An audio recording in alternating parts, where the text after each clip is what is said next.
Welcome to Ladies Talking Love, Season 3, Episode 13, Fostering Body Peace.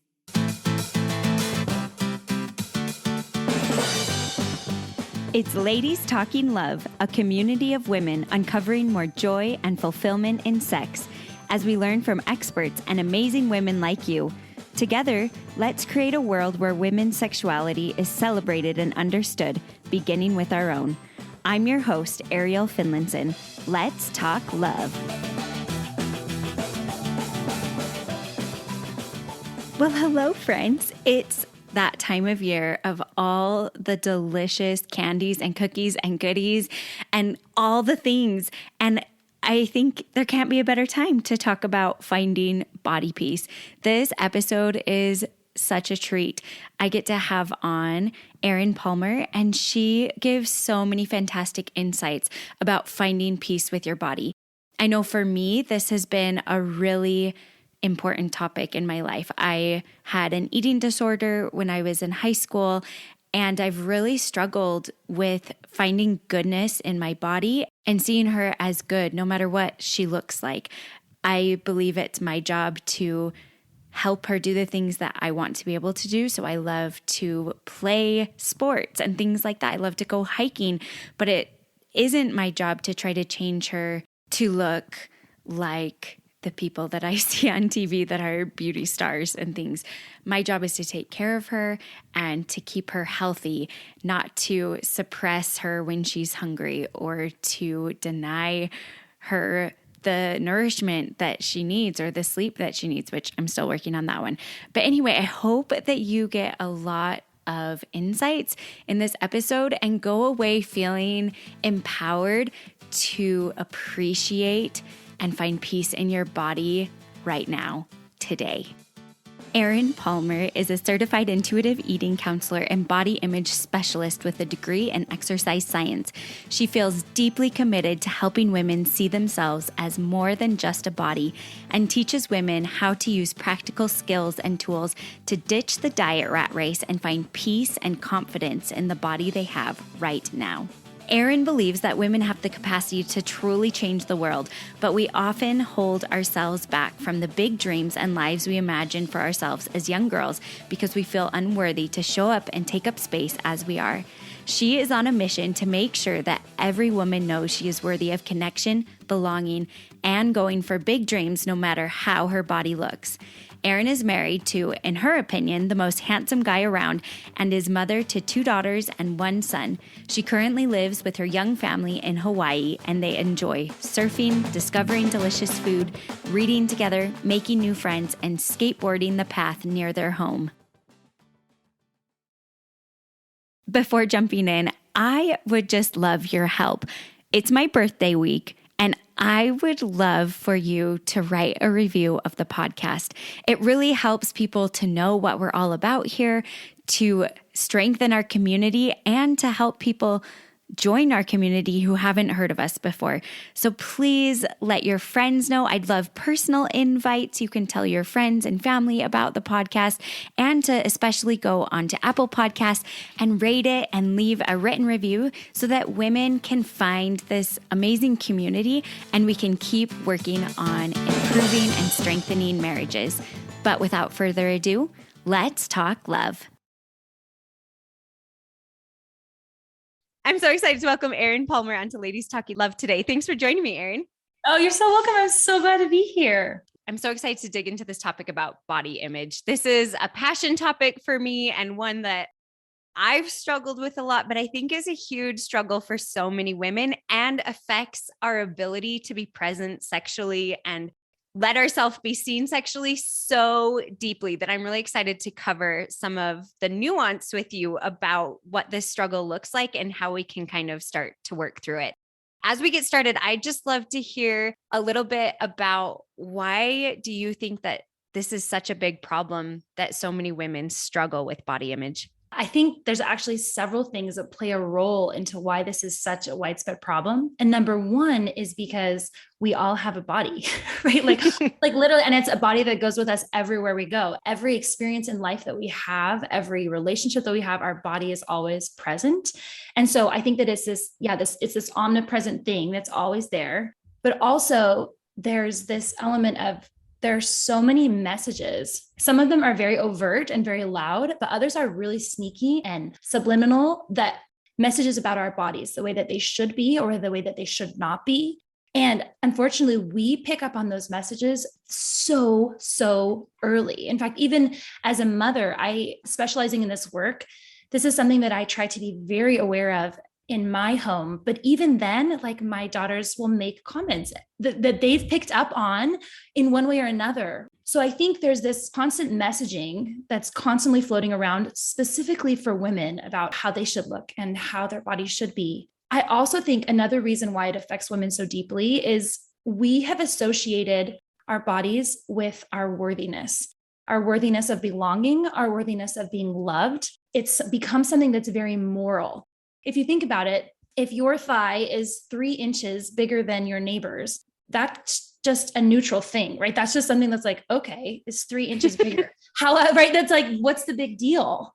However, we have associated that size difference either in the size of our pants or when we look and compare with our neighbors' bodies. And we've associated that difference in size or shape with our goodness, if that makes any sense, right? It's like, how dare I show up feeling confident in this dress when I look like this right now? Yeah.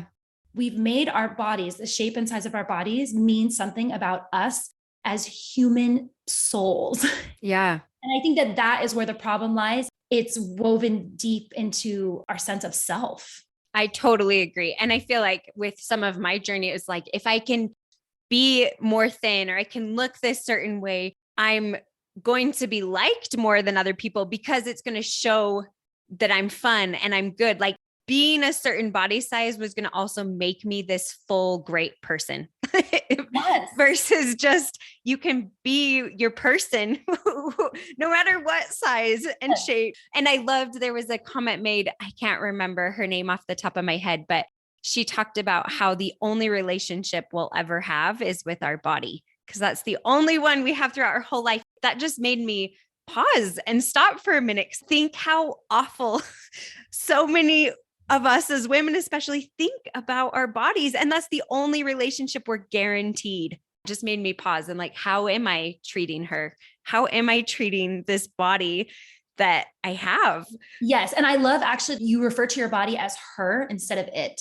That's something that I do with my clients a lot, is that we work on making our body human because we dehumanize ourselves so much. We separate ourselves from our bodies in so many different ways. And so it's easy for us to refer to it as it. And as soon as we dehumanize it, then we're much more justified in being unkind to it and not taking care of it. But if we actually talk about it or refer to it as her, that all of a sudden introduces that humanity, that human aspect to this body that we carry around with us everywhere. And I think I have noticed a huge change when I refer to her as her and how I feel about her. That is so true. And this is actually a really recent shift for me. I heard it on a podcast or something and it hit me. It was like, yes, it's still been a shift, but when I remember, it's just this different feeling about my body. Yeah. It's like just using the word her and it makes my body something human. Yeah. Like you were saying, we dehumanize it. And I love that. That can be our first little tip. Yeah. Start shifting to talk about her. I think that since it's so ingrained, like you talked about all these subliminal messages, I was curious, what are your thoughts as you've worked with women, your own journey that you've been through?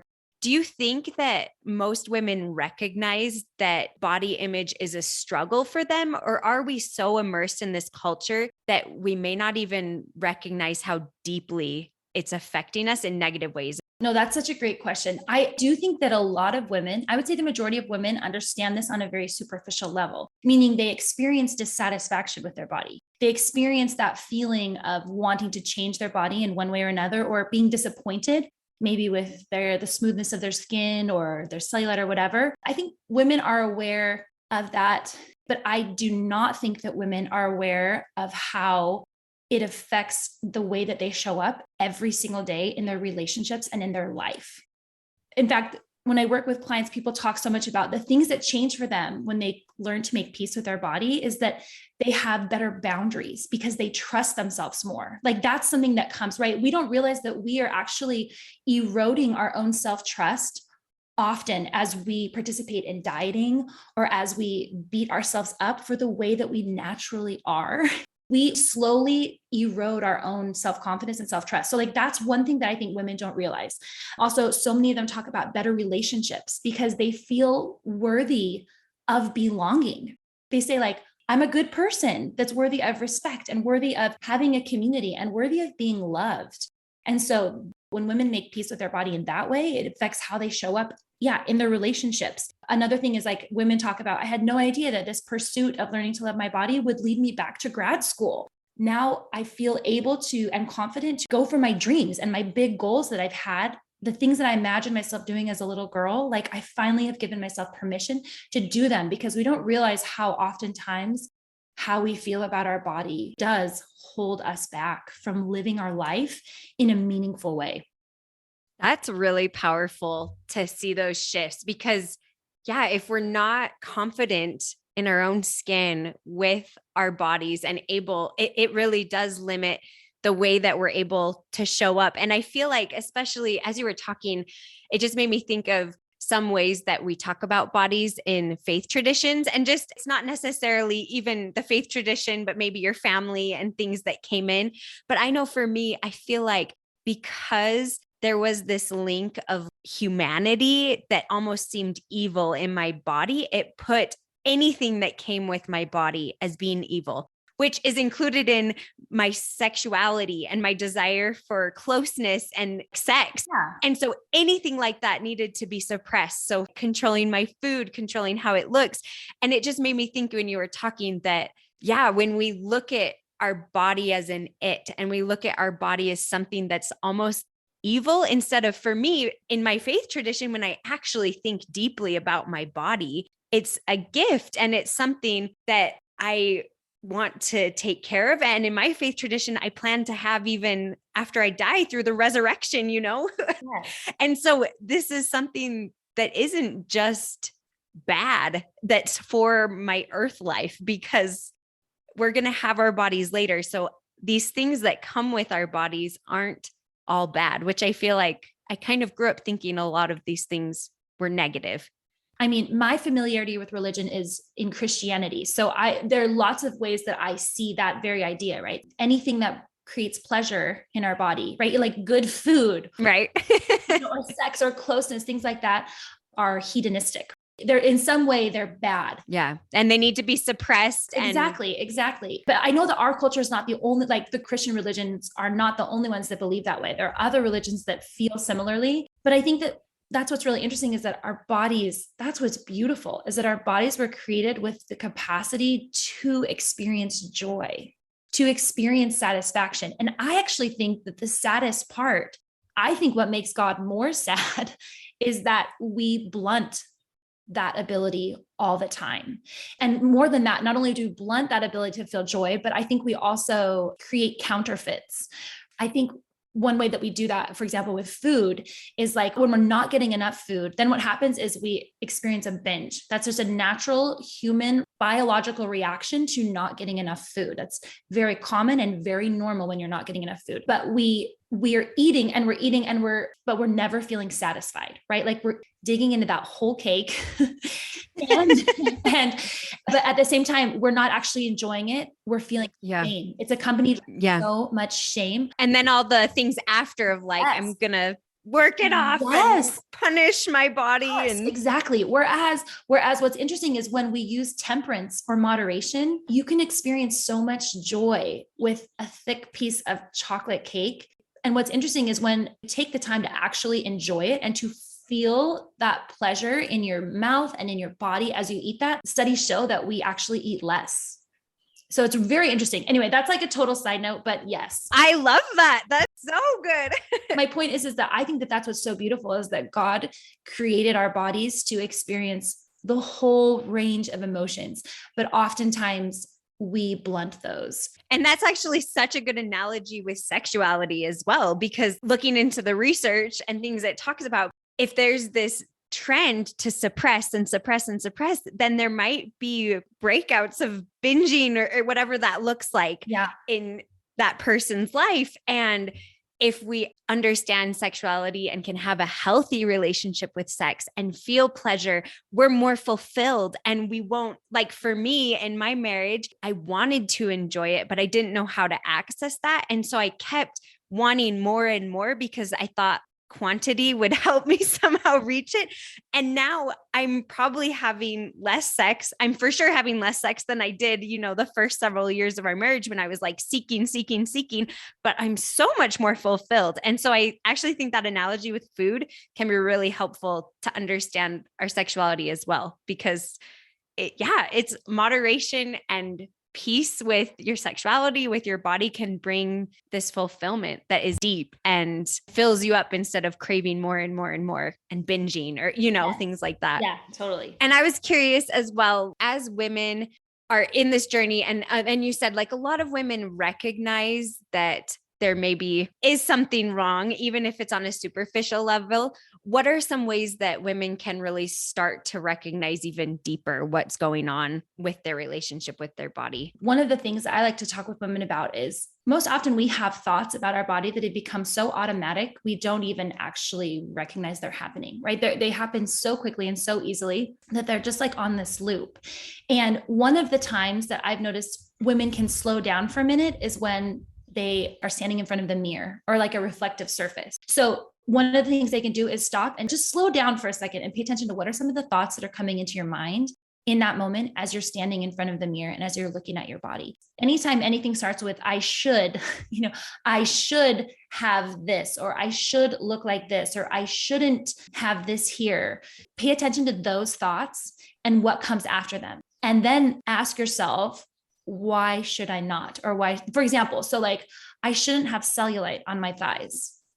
Why shouldn't I? Who benefits from me thinking that I shouldn't have cellulite on my thighs? Basically just going a little bit deeper and slowing down those thoughts to say, where did that thought come from? And who benefits from that? And is it true? Why shouldn't we have cellulite on our thighs? And I don't know, does that make sense? Like, that's one of the ones, is taking a moment to just slow down our thoughts, to be aware of what thoughts we are having. And I think that's a powerful place in front of the mirror too, because I know for me, there's specific parts of my body I automatically seek out when I look in the mirror to check on. Yeah. Yes, exactly. Yeah. Body checking. Body checking is real. And like, that's what I'm saying. Maybe it's not the mirror. Maybe it's anytime you walk up to a reflective surface. Yeah. You'll notice people. I worked in an office one time that had like, my office was a wall that was a window. I could see out the window, but it was like one of those reflective ones where people walking by could see themselves. And it was so fascinating, to watch people checking themselves out. Essentially, they had no idea that I was on the other side, but we do that often. And so whenever you're in those situations, whether it's in the mirror, or maybe it's getting in the shower, or maybe it's while you're having sex, and all of a sudden you're aware of these parts of your body that maybe you're not as aware of when you have clothes on or you're wearing Spanx or whatever. Do you know what I mean? Like, all of a sudden, take time to be present in that moment and to ask yourself, what are the thoughts that are coming in about my body? Where are they coming from? Who benefits from me having these thoughts? And are they true? And just make sure that you answer those questions. Because when we leave that open loop question, I think it allows for our brain to make up lots of other false stories and narratives for us. Actually closing off the question with an answer is important. Can you give us an example of how it would, like, so you notice, say, belly rolls in the mirror. Okay. And you don't like it. Walk us through, like, what would you ask yourself and some example answers of closing it up? Totally. So I get out of the shower, I take off my towel, I'm changing and I happen to be standing in front of my mirror and I noticed that, okay, yeah, maybe I have belly rolls. I didn't notice that they were as big as I'm noticing right now. Because belly rolls are normal. They are so But normal. I said it too, because I'm like, that's the part that I'm most sensitive about. And actually in an Instagram poll, most people said their stomach. So that's why we're okay. Yeah. Doing Okay. it. This is good, Ariel. You totally know what you're doing. Yes. So, okay. So I noticed that my belly rolls are bigger than what I had imagined in my mind. So my first thought is initially the thoughts that typically will be coming in are like, that's disgusting. What is wrong with you? And I can actually answer that. What is wrong with me? Okay. Well, I have these belly rolls here. Okay. Well, what is wrong with having belly rolls? What does that mean about me as a person? Well, it means that I have extra adipose tissue and skin on my stomach. Sometimes we might go to this place of, okay, it means that I can't get control of my food. Well, is that true? Can I really like asking yourself those questions? And that's hard because that's delving into diet, which is a whole other topic. Yeah. But asking yourself, like, truly though, what does this mean for me as a person? Who benefits from me feeling shame about these rolls on my stomach? Well, the people who benefit are the people that are selling the cool sculpting and the liposuction and the spank fitness programs the fitness programs or the diets. Those are the people that benefit. Do those people actually care about me as an individual and as a human being? Who in my life does care about me as a human being? Who do I know actually does love me? Do they care about my stomach rolls? The questions that come, just answering them. I don't know if that is good. Yeah, answering them as they come. And just because sometimes when those questions would come, I'd almost not want to answer them because I'm too shamed to dig into this because I don't want to think about my belly rolls or whatever. Well, and that's actually what's so interesting is that not only do we feel shame for the way our body looks, we feel shame for feeling the way we feel about how our body looks. Right? That's what I mean by like the messaging is you should love your body, but here use these creams and these injections because you'll be more confident. It's like the mixed messages are so messed up. They're so messed up. And so yes, they're so messed up. We feel shame for our body and then we feel shame for the way we feel because we know in our mind, like our cognitive brain is saying, you shouldn't feel this way. This is very normal. And that's one of the things that I love to have women do too, is to go to a public place, maybe a swimming pool or a gym.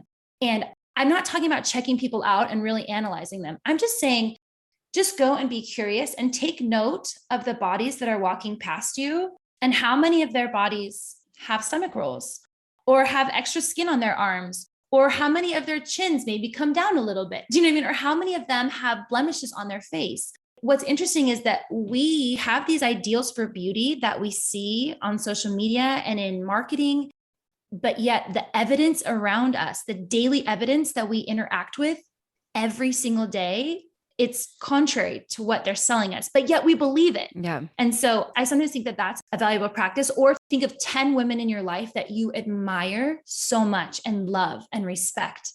And how many of them meet the criteria for a body that you set for yourself?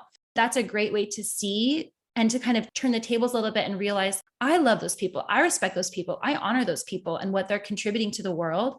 I can do the same regardless of my body, because the truth is, we don't hold the same standards for others as we do for ourselves, but we shut ourselves off to so much belonging and contribution and community and love because we feel unworthy. Yeah. And I feel like feeling unworthy too, like the people that do matter are going to care about me and love me no matter where my body's at. Yes. But I limit receiving their love when I can't see my body as good as it is. And you talk a lot about body peace versus body love. I want you to talk a little bit about that, because so much of the marketing and things talk about like, love your body. And for so many women, that is like, wow, how am I ever going to get there? Not that that's a great goal for all of us to have. I hope we can all get there one day, but that is a really big jump, I think, for a lot of us. No, totally agree. And actually, the reason why I don't love the term body love is because I think the focus is still on your body. There's this goal to like love your body. And I feel like the end goal is to love yourself. I love that. What I like referring to as body peace, because in a way it's this neutrality. It's this recognition that I feel at peace in my body because I recognize it is literally the least interesting thing about me. I feel at peace in my body because I recognize that I have the ability to contribute with my words and with my actions and with my time and with my energy. I have the ability to influence and improve the world around me because of who I am. Body peace means you're not distracted. Your body is not the thing that's holding you back. Your time and your energy, emotionally and mentally, and even physical energy and time is not spent trying to mold your body into this certain shape. And so that's why I like to refer to it as body peace, because ultimately it's focusing on everything else that you have to contribute to the world. And your body is just the vehicle in which you do it. And I really liked what you said about it frees us up to kind of think about these other things. This might be a fiery comment, but I was in the airport one time reading this little card book, and it was like very feminist cards. And one of them was, if patriarchy can keep getting us to think only about how our bodies look, then we don't have enough brain capacity to change the world. And I was like, that is so true. The energy that everyone is telling us we should be focusing on making our bodies look a certain way. If we spent that energy on causes we're passionate about, as women, we could change the world in so many amazing ways versus shopping for the best clothes and looking at all these things that are just so time consuming and about our body as an it versus us as a soul. Yeah. Well, and Beauty Redefined, Lindsay and Lexi Kite. I love them. They are incredible. But they talk so much that your body is an instrument, not an ornament. The purpose of your body is not to be looked at and admired. Your body is an instrument to do good, like you said. And when we are so distracted and so preoccupied with our body, we miss out on life, right? We miss out on the beautiful experiences that life has to offer us. Okay, Erin, so help us. So body peace is important and like we want to get there, but what does this journey look like? How do you get to a place of body peace? To be honest, this journey is going to look different for every single woman. A lot of it has to do with how long you've been in battle with your body. A lot of it's going to have to do with your relationship with food and the messaging that you were given as a child from well-meaning parents or maybe even pediatricians. The journey will look different for everyone. But I think that there are three main principles that you can start with. Number one is start with presence. And what I mean by that is, for example, what we talked about, referred to earlier about standing in front of the mirror and just slowing down, being in the present moment and being aware of what the thoughts were that were coming in your body in the present moment, but also being aware of the feelings in your body, the sensations that you have in your body. Bringing awareness to that brings us back into our body, because the number one thing that we do, and we talked about this earlier, and Lexi and Lindsay Kite from Beauty Redefined talk about this a lot also, is that when we are living to be seen by others, we are essentially removing ourselves from our body and we are experiencing our own life as onlookers. For example, when we stand in the mirror and we put something on and our first thought is, how will the women in the book club that I'm going to, what will they think about this outfit on my body? We're removing ourselves from our own lived experience and we're looking at ourselves through the eyes of someone else. What I'm saying by presence is coming back into your body and saying, what does this outfit feel like on my body right now? Does it feel comfortable? How do I feel wearing this outfit, right? If no one was going to see me, how would I feel showing up in this? And so taking that back and taking ownership of that and practicing presence. It's very, very difficult to dehumanize our body and make our body an it when we're being present in our body. So meditation, deep breathing, yoga, those are all really incredible ways to practice being present. Number two is gratitude. Gratitude is powerful. I mean, so many studies have been done on gratitude, but focusing on gratitude and what our body can do. Ultimately, our worth, don't misunderstand me, like our worth does not lie in how our body looks, but it also does not lie in what our body can and can't do. There's nothing we can do to add or take away from our worthiness or worth. But showing gratitude to our body for what our body can do, as small as it may be, has been shown scientifically to promote better health habits. So not only is it better for us mentally, but we end up making better health choices in the long run when we choose to practice gratitude for the most simple things. Like, for example, what would happen if your elbows couldn't bend? Something as simple as that, your whole life would change. Or if your eyelids, you woke up one morning and your eyelids couldn't open unless you manually opened and closed them. Gratitude for those simple things that we take for granted every day. Our body, I studied anatomy in college, and our body is magnificent. And when we take the time to know our body and to be grateful for our body, that creates a huge shift in how we see ourselves. So that's another one that I feel like is very powerful. So presence, gratitude, and then I think begin creating new experiences in your body. And what I mean by that is that oftentimes when we have those loops of negative thoughts about our bodies, we decide before we actually have an experience how we're going to feel. For example, for me, I never wanted to lift weights because I was so afraid of it making me bulky. I was very self-conscious about being more of a short, my body is just more square. And that was something that I was very self-conscious about. So I did not want to contribute to that by lifting weights. However, I found that when I was present in my body, and when I took away the judgment that I had behind and the judgment that I had about lifting weights, and I just focused on what it felt like in my body to lift weights, I realized I loved the way I feel when I lift weights.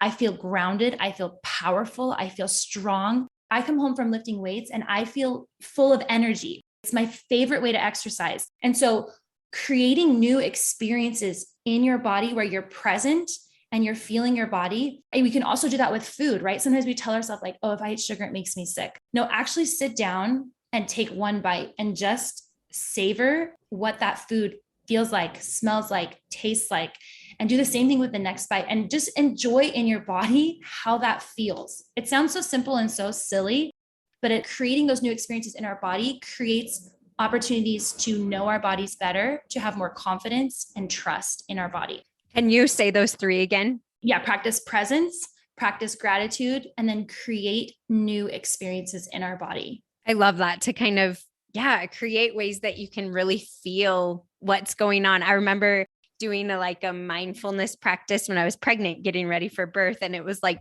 a raisin, right? Yes. Like, look at the raisin, Yes. smell it, just put it on the tip of your tongue. And I never tasted a raisin that much because I never took the time.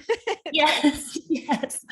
Yeah. And just with our bodies to take the time. Can you share a little bit of your story, how those three principles you just taught us, how they've worked for you? I know everybody's journey is different, but I think it's really helpful sometimes to hear someone's own experiences of how using those principles has helped them shift to body peace.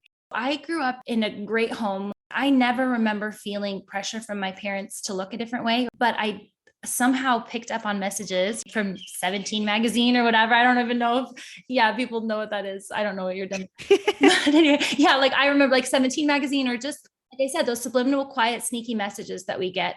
And so when I was in high school, I decided that I needed to lose weight. And I started dieting, and then I went to college. And when I was on my own, I didn't have a lot of skills as far as cooking goes. And so I would essentially eat waffles and ice cream and then feel so much shame and guilt. So then I would start restricting. And I felt like I was a better person if I could restrict.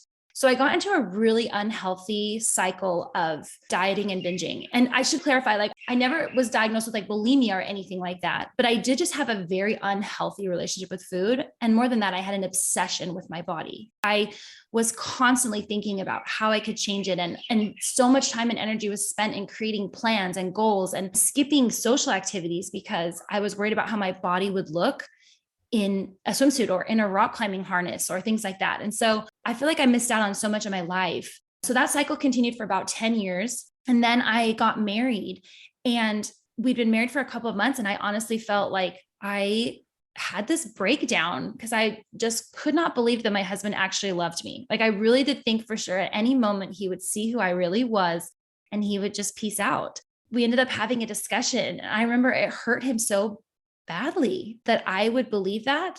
Kind of eye-opening to me, and made me realize, whoa, this is not a him problem. This is a me problem. He has done everything to show me that he loves me, but I'm unable to receive that love because I have decided in my mind that I am not worthy of love because of my body.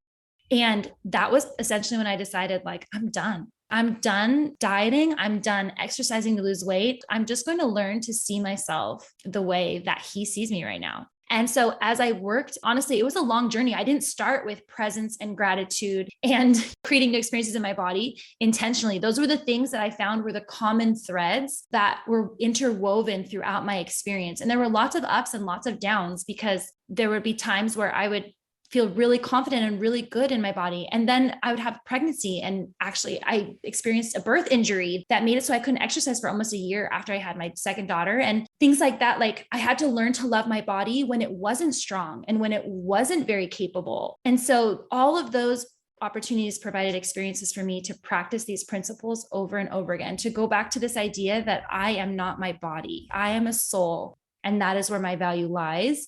And just continually coming back to that over and over again. And then, practicing that gratitude and presence and those things.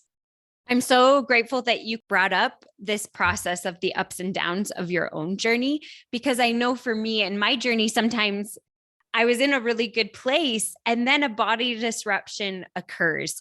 And suddenly I'm seeing these symptoms that I had noticed before, as in like thinking more about the food I'm eating instead of just eating to take care of my body and not really worrying about how much and what, and just wanting to exercise more because I ate this or, things like that. And those can be so frustrating. What tools would you suggest for people who are experiencing those disruptions? Even after they've thought, they've been in a good place and then something happens? First of all, instead of looking at them as detours or setbacks, look at them as these are opportunities. Like, this is the next level at which you can learn to practice body peace and body respect. The universe is essentially giving you an opportunity to put to the test the things that you have learned, and then take you to the next level, learn new things, because you're exactly right. This journey to make peace with our bodies is never linear. But that's what's beautiful, is you'll constantly come up against things that you're like, whoa, I didn't actually realize that I believed that about myself, until it was kind of staring me right back in the face, right? Until I went home to visit grandma and she brought up my wide hips, or whatever. Like, you have made great progress, and you have the opportunity now to practice those principles again in this individual experience. And the way that I think you just develop resilience, you get better and better and better at bouncing back. And so while it may have taken you a few days the first time something like that happened, over time, you're going to realize, oh, that only took me an hour and I feel better. And then you'll realize, wait, I can actually flip a switch. I know what to think and what to do in order to come back to myself. So coming back to, again, those same principles, I think starting by practicing presence again and asking yourself, what situations brought up these feelings? In addition to recognizing it's not a setback, this is an opportunity, then ask yourself, what was the circumstance that brought up these feelings? Because sometimes you're just tired, right? Sometimes you're on your period. And so you're just a little bit more, you're somewhere in your cycle that makes you more emotional than normal. Or a lot more. No, or a lot more emotional. Speak for yourself. No, I'm just kidding. I am. I think recognizing, or even like, I was really hungry. My blood sugar must have been low. Let me eat something, and then I'm going to tackle this. And I feel like journaling is a really powerful way to do that, actually, to write down just everything that's coming into my mind, all that I'm thinking and all that I'm feeling, and then go back, remove all the judgment I have about myself and about the thought and the circumstance, and just look at what I've written from a third-party view, essentially just being curious. What's going on in my brain? And where are these thoughts coming from? And again, who is benefited from me thinking these things? And what would I like to think instead? So for example, let's just use the silly thing of you went home and your grandma commented on, you've got nice hips like your Aunt Betty. And that had always maybe been something that was triggering to you in the past. You have an opportunity to sit down, write about it, right? How that makes you feel. I don't want to be like Aunt Betty. Why didn't I get these hips like my Aunt so-and-so? And then ask yourself, okay, but what's wrong with these hips? What do these hips actually allow me to do? What do they symbolize for me personally? What have these hips been through for me? And what do I want to think about my hips? I want to feel at peace. I want to feel grateful for my body. I want to not be thinking about it at all. I want to be thinking about how I want to contribute. I don't know if that's helpful, but I think journaling is something that is very helpful to come at it. So like I said, just write it all out and then to come back at it and look at it from a place of curiosity. Where did those thoughts come from? And what do you want to think about this in the future? I really like that idea too, because for me, when those disruptions happen, I just had one recently and I couldn't even pinpoint what it was exactly, but I was just frustrated. Why can't I just flip a switch and be back to where I was? And so this is good for me to hear of look at it as moving to the next level up, because I wanted to just flip the switch and get me back instead of having to go through all the things. Seeing it as a journey, I think is really helpful to be okay to dig in and use those tools again and know that it's going to take you to a better place so that those things don't affect you as much. And in your journey, I'm so curious to know, you talked about at the beginning some of the relationship changes that happen, not only with your body, but with other people.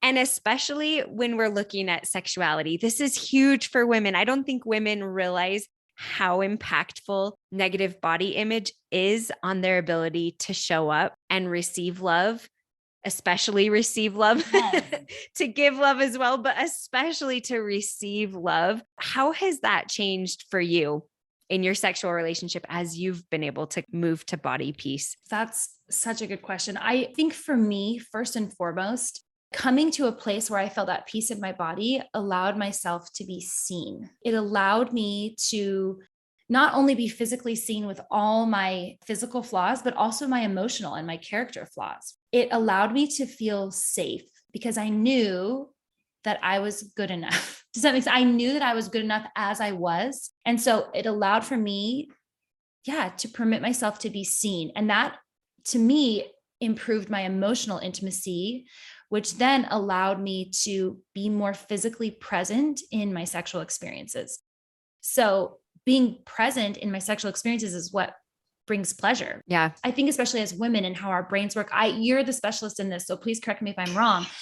I think for me, it takes concentration and it takes awareness to be able to experience that pleasure. Before, when I was constantly thinking about, oh, don't put your hand there. Do you know what I mean? Or like, oh, like, what is he seeing right now when he's looking at me like this? Or like, once again, I'm living outside of my body. I'm not actually experiencing my body. I am viewing my body from the outside in. Learning to make peace with my body allowed me to be present in my body and to receive pleasure in a meaningful way. And so I think those are the two biggest things, is that not only did it increase my emotional intimacy, which made me want to be more physically intimate, at least in my experience, that emotional intimacy made me want to be more physically intimate, but my physical intimacy and sexual experiences were different because I could let myself experience them. My mind wasn't somewhere else.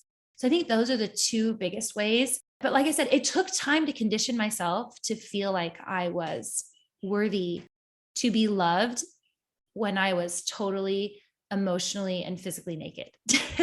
Yeah, which like sex is what that is. When you're able to actually be present and not just have it be something physical, it really is this opening of all the things. Which is why I think it's so powerful. And once again, that's what's interesting, is sexual experiences are a really great opportunity to practice being present in our body. It's an opportunity to experience those sensations and that joy and that pleasure. And that's a perfect experience to be like, I can experience all of that. I'm worthy of all of those things, even if I do have belly rolls, or even if I do have X, Y, and Z. That's another data point I should have explained better, is that when we create experiences where we're present in our body and we're grateful in our body and we're living inside of our body when we experience those things, it's a data point for us to come back to later on when we do have these body disruptions, when we are feeling potentially like, I should feel shame right now, or I should feel this. We can go back to, no. I am worthy of this goodness. I am worthy of this relationship. I'm worthy of being loved. I'm worthy of being respected and admired. I really like that. And I think it goes the other way as well. When we've been, like you said, like however long we've been in this pattern of negative body image, we need probably more data points to help shift that. And I know for me, when you were talking, it just made me think of my own shift.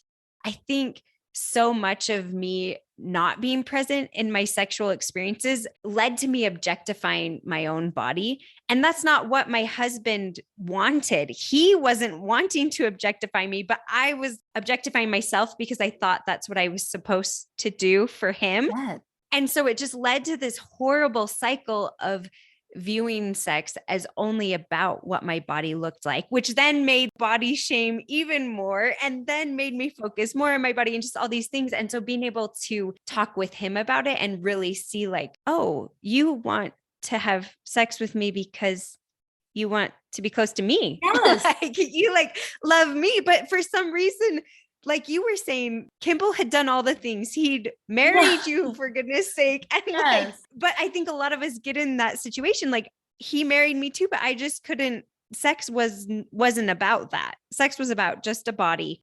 And so I think as we can shift that view with sex as well, it's about our emotional connection and our love and a way to show up as a person that is loved by this other person. I think it can really shift the intimacy that we can have in those moments and our ability to be present. Because I was totally focused on how my body looked because I was viewing it as an object. Yeah. I think we literally do block the ability to be loved when we don't allow ourselves to be seen. Yeah. Seen and to be vulnerable emotionally and physically. We literally are blocking out that reception of love. That's so sad. It's so sad. It's so sad. And what would you say as you had more body peace, what ways did it show up in your ability to be seen? I think I was more able to share my heart, not only in just my life, but with reference to sexuality. I felt comfortable speaking my truth, as cliche. Yeah. I felt comfortable saying the things that I truly felt, or that maybe I was curious about trying. I felt more comfortable, to share those things because I knew that he had seen me in, I don't know how to, I'm not good. I feel like for me, I don't know. I don't want to put words in your mouth. You tell me if this is right, but I feel like I was able to trust that he loved me for more than my body, which then enabled me to see that sex wasn't just about my body. It was for me too, because it was about me. So it gave me ability to want to speak up because I saw him differently because I saw myself differently. Yes. Yeah. And I think too that like, because the things that I hated about my body, to open those up to him and to have him love me with those things, not in spite of those things, but with those things, all of a sudden and to even love some of those things. Yes, exactly. That gave me permission to be myself. That gave me permission to exist as I was. And the only way I can describe that is it's just the biggest sigh of relief because he loved me with all of my physical faults that I judged myself so deeply for. I felt worthy to share whatever it was that was on my mind and on my heart. I could allow myself to truly share all of me with him because in my mind, he had accepted these parts that I was for so long unwilling to accept of myself.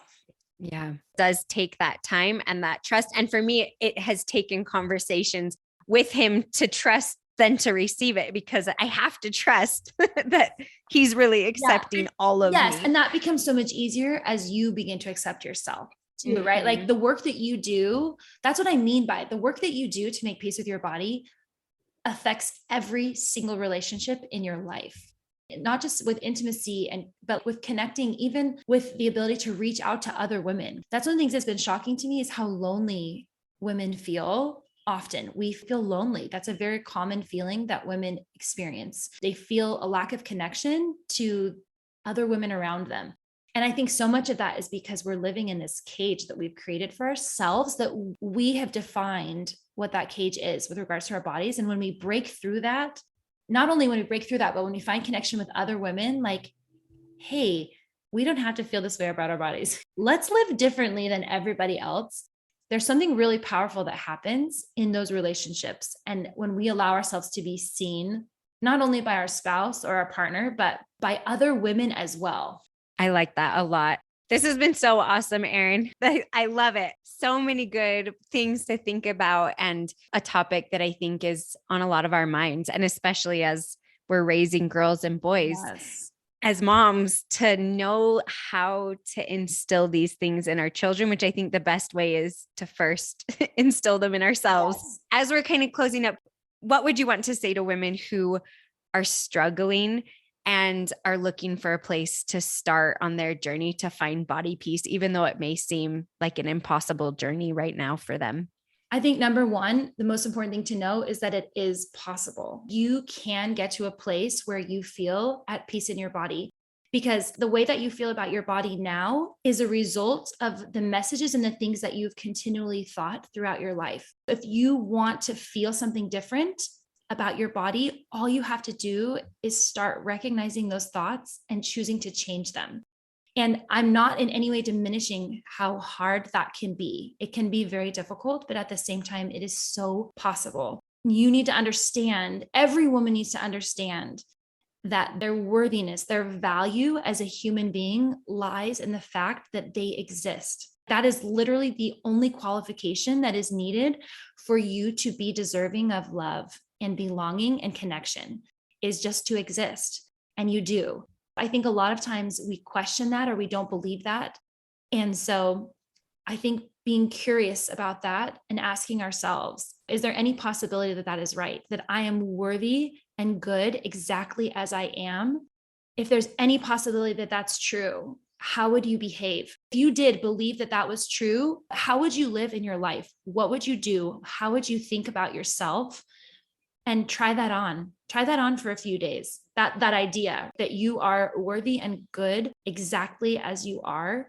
And then if things in your life change, then you can know that these are some of the thoughts that I want to have in order to make these changes, and start being more aware of the other thoughts that are coming in that maybe are contradicting to that idea of that you are worthy and good exactly as you are, and start working through those. And once again, kind of like what we talked about earlier, answer the questions that your brain gives you about your body and about how you should be. I think that that's a great place to start.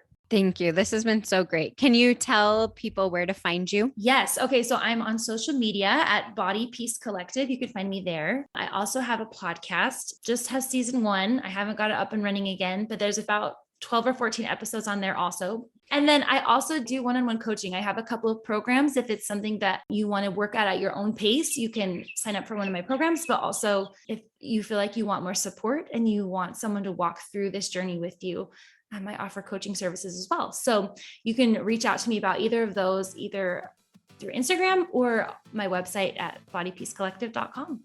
Awesome. Thank you so much for joining me today. This has been great. You're welcome, Ariel. Thanks for having me.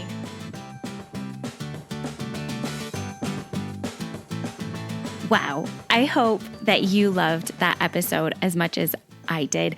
I think that there were so many impactful insights for me, and it was really helpful as I was listening to this episode again to refresh my memory of things I can do to find peace in my body that I have right now. And this has been challenging recently, as now I almost have an 8-month-old baby, but I still can't fit into most of the clothes that I had previously. And not that my body has to get back to the same. That's something I've worked really hard on and I'm still working hard on.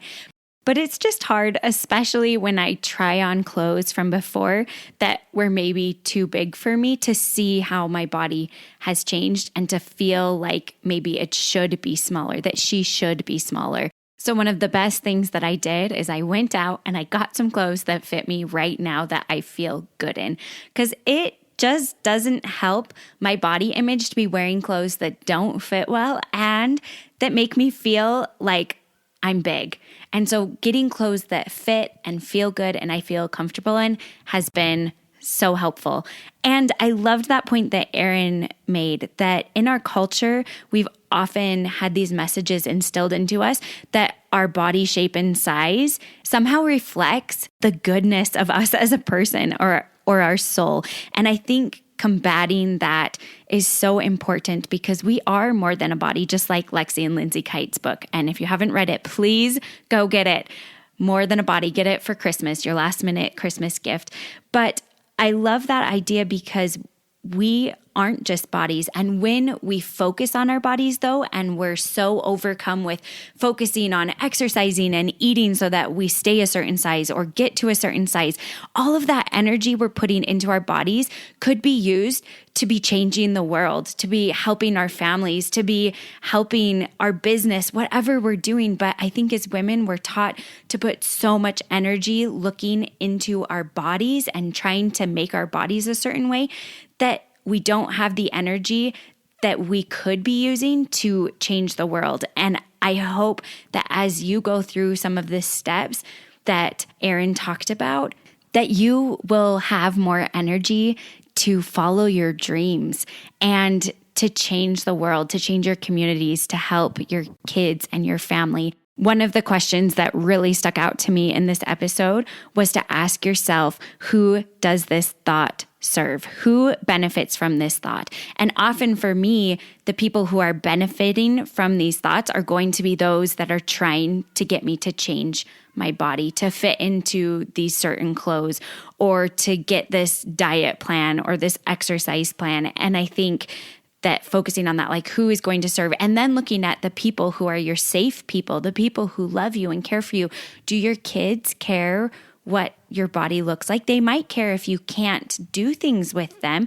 And so do what you can to make your body as healthy as she can be where she's at. Some of us have physical limitations, but focus on what your body can do. And if your body can go on a hike with your kids, but maybe you're not in shape to do that, work on getting in shape to be able to do that, not to change your body, because your body shape and size might not change drastically, but you might have the strength to do these things that you want to do. And I think focusing on those reachable goals of things we want to do to serve others and to be healthy can really help us. I also loved when Erin talked about that question, of course, of like, who does this serve? But also just to answer the questions that come.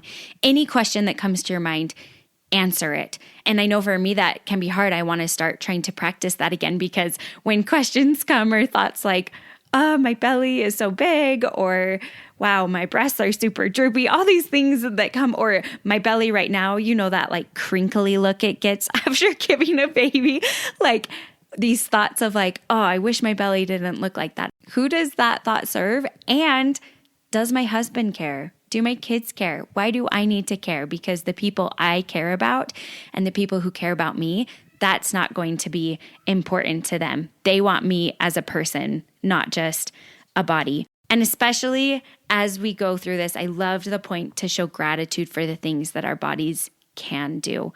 When we focus on the good and we notice all the things that she can do, it is amazing. I'm still blown away of the ability of my body to birth a baby and to grow a baby, and then to watch how my body could be so stretched and so full with this human inside, and now how it's trying to regroup into wherever she's going to land, wherever my body's going to land. But it's just amazing how much we can do. And besides birth, just that I can walk, that I can hug, that I can hold my kids' hands, that I can see their smiling faces, that I can watch their joy. I'm so excited to have them be so excited to get some gifts on Christmas. Just that in my body, I can feel love for them. I can show them love through hugging them and caring for them. There are just so many things that my body can do, and I want to focus on that.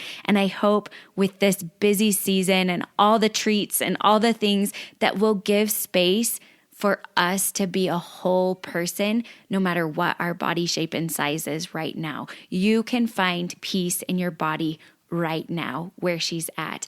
And I want that for you. I want that for me. And I hope we can do this together.